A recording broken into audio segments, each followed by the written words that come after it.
How's it going, everybody? I'm Nick Cutelli. It is November 1st, 2023. Merry Christmas, by the way. I guess we're already starting Christmas. And here is your inspirational news stories to get your day started on an amazing step.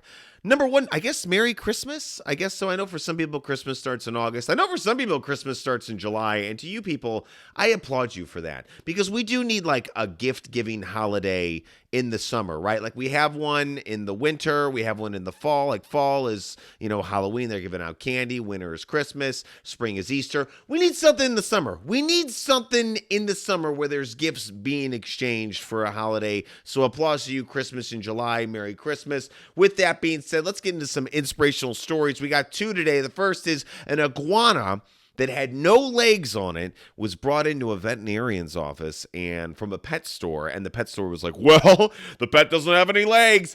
Axe it. And the veterinarian was definitely like, dude, we're not going to do that. And the veterinarian kept the iguana and named it, wait for it, Lieutenant Dan of all names. And I think that's great, by the way. I think that's awesome. You know what? Shame on you, pet store. Like the pet store's like, we got some defective animals. Well, what do we do? Do we send them to a good home where they can be well taken care of? Nope, let's kill them.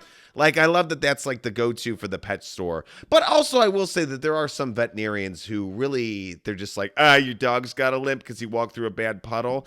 Ooh, might be time to send Sparky up to heaven. But you know what?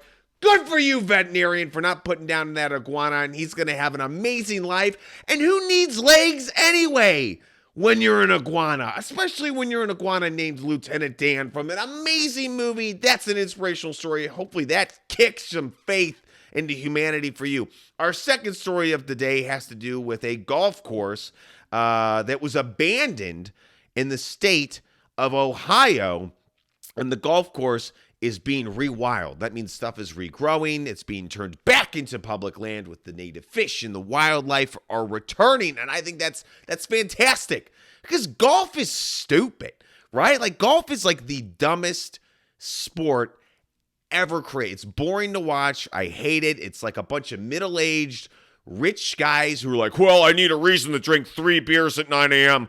Let's go play a round of golf, right? You're just hitting a ball into a small hole. To be honest, golf should be played in a forest where there's like trees in the way and there's more obstacles and there's bears and bobcats that can attack you and you're hitting the golf ball and you're fighting these animals off. That's how golf should be played, right? Like that's golf to me. Is it's one part trying to get the ball in the hole, but it's also like 2 parts we're surviving the wild. So that's awesome that this golf course in Ohio, it's coming back. It's going to be public land, native fish, native flowers. That's an awesome story, and I hope that kicked off your day. Again, I'm Nick Cutelli, shooting a little inspiration at you, and I will see you guys next time. Have an amazing day.